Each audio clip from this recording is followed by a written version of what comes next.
Many Filipinos still struggle with high prices of goods despite the downtrend in the inflation rate in recent months. How is the Bangko Sentral ng Pilipinas handling this? We're joined now by its new Governor, Eli Remolona, in the studio. Governor Eli, thank you so much for joining us. There's been a lot of pressure in recent months with the inflation rate. Now there could be even once again because of the devastation of Egay and Falcon. We've seen, according to the Department of Agriculture, prices rising by 150 to 2 pesos per kilo. Could this put pressure again on inflation? Thanks for having me, Rico. Absolutely. That's why we're not ready to ease. We're not out of the woods yet.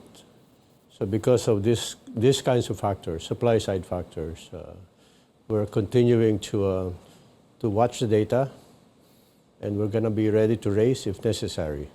Ready to raise as necessary? How soon, Governor Eli?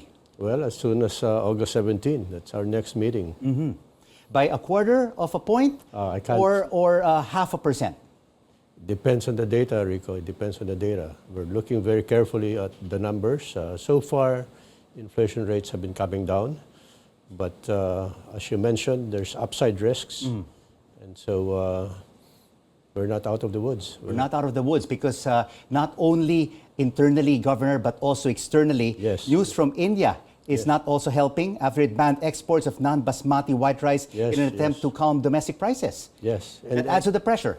Yes, and El Nino is beginning to hit our neighbors. They're experiencing drought. They're having trouble producing food, and that will affect us. So we'll see. Tomorrow, the inflation number is coming down. The inflation number is going to be released, and we hope it's down. Everyone is hoping that it comes down, but of course, if you take a look at core inflation, Governor, basically stripping out volatile food prices and fuel costs, it still remains high. It's still at high. 7.4%. Yes, it still remains high. That's why we're not ready to ease. I mean, there are just so many other factors that will not really make the BSP ease at the moment. And on the supply side pressure, even Vietnam and Thailand, where the Philippines imports a bulk of its rice, is also raising prices by $5 per ton. We're aware of that. And even locally, transportation prices are going up, minimum wages are going up. We worry about the effect of these things on expectations. So far, expectations are well anchored, but once we lose that anchor, then it becomes, inflation begins to feed on itself, and then it becomes much harder to manage prices. But at this point, at 6.25%, are we behind the curve in terms of raising the cost of borrowing, raising interest rates? Because we saw the Federal Reserve Governor of the United States raising by 0.25%. I think they realized they were behind the curve. We don't see it in the Philippines. We think we're on track. And we think that by the end of this year, we'll be within our target range. And then we hope that we will settle within that range between 2 and 4% for the rest of the year and for the rest for a few more years. But if you have the supply side pressures, Governor, and you want the inflation rate to come down to 2 to 4%, definitely you will have to raise interest rates yet again. Well, if the supply side shocks are large enough and they're not compensated by weaker demand, then yes, we will have to raise again. At this point, you have made a trip to North America, to Toronto and to New York, and met with several groups of investors. What has been the feedback from these investors about putting their hard-earned dollars into the Philippines? Yes, thanks for that question. In fact, these investors are, many of them are teachers. These are pension funds of teachers. And the pension funds are very bullish about the Philippines. As you know, we've been the fastest growing country in this part of the world. And they want their money here to earn good returns. Why do they want their money here when there could be better return on investments in other Southeast Asian economies which are ahead of us at the moment, like Thailand, Vietnam, Cambodia? They're ahead of us in terms of income, but that means we have better opportunities for growth. And in fact, we're now the fastest growing country in this part of the world. And investors think they can earn very high returns if they come here. And in terms of returns, yes, high returns, but don't they raise issues such as the ease of doing business, the bureaucracy, accountability, transparency, corruption in government? They mention the ease of doing business as an issue. But nonetheless, they think they can overcome the difficulties of doing business here. And we're making it easier for them as well. We're liberalizing, we're opening up. What they said is they may need a good, reliable local partner. But if they find that partner, they're happy to invest. Yes, there are reliable partners here in the Philippines, Governor Eli, but only quite a handful. I mean, we haven't really seen the expansion of micro, small, and medium enterprises who could reach and get to that next level of being a major partner. You're right. But the investments that we're contemplating are infrastructure investments. Which needs large capital. Large capital, but these are investments that should help narrow the gap between the big guys and the small guys. And at the same time, as you know, the BSP has this program on financial inclusion, and we think that's working very well. So that should help. And what is this drive of financial inclusion of the Bangko Sentral under your administration? So we think digitalization holds a promise for financial inclusion. And we're seeing progress. We're seeing more and more people opening financial accounts, bank accounts, as well as e-money accounts. So that gets them into the formal sector, and hopefully down the road, that leads to savings, that leads to investments for the poor. All right, we'll continue our discussion on digitalization, on financial inclusion, and of course, we'll be discussing as well the controversial Maharlika investment fund, which in the law, the Bangko Sentral ng Pilipinas will have a stake. We will continue our discussion with Central Bank Governor Eli Remolona right after this. And also Zoom our discussion with Bangko Sentral ng Pilipinas Governor Eli Remolona, and we'll be focusing now on this controversial Maharlika investment fund. The contribution of the Bangko Sentral, Governor, is the total declared dividends. Is this correct? That's correct. Yes. And we're contributing it for 2 years. So we've given them the money this year, and then we're gonna give them another year's worth of dividends. So that's 2 years. That's 2 years. But prior to the contribution for the next 2 years, can you give us some background? Where do the dividends go from the Bangko Sentral? So the dividends go to the national government all the time, and then it's up to them how they use the money. And this time the government has decided they will put the money in the Maharlika fund.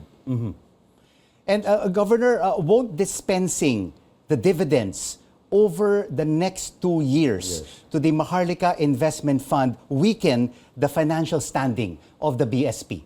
Because the BSP has been seeking an increase in its capitalization from 50 billion pesos to 200 billion pesos. Yes, at this point, we're in very good shape, Rico. We're in very good shape. We don't really need that money.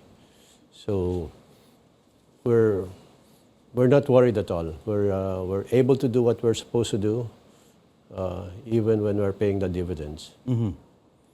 But won't you need this dividends, Governor Eli, to protect the central bank and the economy from potential external shocks in the next 2 years? You know, we have a huge amount of reserves. And so when it comes to external shocks, we're ready. We're ready. We're not concerned at all. Why are you not concerned when there is still potentially a recession that could materialize in the United States? And as they say, having been in the international financial community, Governor Eli, when the U.S. Catches a cold, right? Everyone sneezes. The world sneezes. It impacts everybody. That's true. That's true. There might be a mild recession, we think, globally, and we think financial conditions will be tighter globally. But we're ready for it. We're ready for it. We're in good shape, better than we've ever been. But if the external shocks materialize within 2 years, or let's say within the next year, would you recommend that the dividends not be transferred to the Maharlika Investment Fund? I think it's premature, Rico, to think about that. But I think not. I think that's very far-fetched. And can you give us an amount of potentially the total dividends that could be handed over the next 2 years to the Maharlika Investment Corporation? Well, just today I signed a memo sending the dividends to the national government. It was 31 billion pesos. 31 billion pesos for this year. For this year. So for next year, it could be a total of about 60 to 70 billion pesos in total that could be transferred to the Maharlika. It depends on our net income. If I were to guess, it would be about the same amount. About the same amount. Yeah. Well, thank you so much, Governor, for being so candid with us. The Maharlika Investment Fund and the total declared dividends that could be transferred, and also, of course, on the potential interest rate hike that could happen on the next Monetary Board meeting on August 17. But of course, I would also like to ask you about being part of the Bangko Sentral ng Pilipinas and taking on this job as the new governor. I mean, you've already had a very illustrious international career. Why did you still want to do this job and come back to the Philippines? Rico, I've always wanted to serve my country. This is a huge opportunity. In fact, I tried to transfer to Hong Kong many years ago just to be closer, just to have a better chance of serving my country. And that seems to have worked out. So I'm very happy. I'm thrilled. I'm excited, but also hoping I can do the job. We are really looking forward to you becoming the next Central Banker Awardee of the world. But of course, you're just in your first month as exactly Central 1 month, Bank Governor of the Philippines. What are your goals and plans over the next 5 years and 11 months? 5 years and 11 months. We'll do the usual pillars, what we call them, price stability, financial stability, and efficient and reliable payments. But if I were to leave my mark, and by the way, the previous governors did a very good job with those things. But if I were to leave my own mark on the Bangko Sentral, I'd like to do something on research, stronger research by the BSP. I'd like to do something on capital markets, deeper capital markets. Of course, this will require the collaboration of the SEC and the Insurance Commission and other regulators, as well as the collaboration with banks and financial institutions. And then I want to also leave a mark when it comes to sustainability with financial inclusion. So our brand of sustainability will include financial inclusion. Which will put us on top as one of the top central banks in the world. I just wanted to insert again about digitalization and financial inclusion. The central bank has set a goal of at least 50% of all transactions in the country to be executed digitally by this year. Are we on track? We're on track. We're on track. In fact, we now have formal accounts in the formal sector by 70% of the population. And most of this are e-money accounts rather than bank accounts, but that's That's progress. That's progress. And when they have accounts in the formal financial sector, then it's easier to foster savings, easier to foster investments. That is the positive side, Governor, but isn't the digitalization pace too fast that we can't keep up with the technological advancements? I mean, we've seen a lot of cyber criminality, hacking, phishing, smishing that is happening right now in the banking system. We lose sleep over that, Rico. But the banks are working very hard. We're working very hard, and we're trying to also educate our consumers so that they protect themselves against cyber risk. We're hopeful that we can protect ourselves against cyber risk. Protect all our kababayans. All our kababayans. Or more than 110 million Filipinos. Yes. Governor Eli Remolona, thank you so much for this exclusive interview on The Final Word on CNN Philippines. Thank you, Rico. Thank you. Great to have you with us.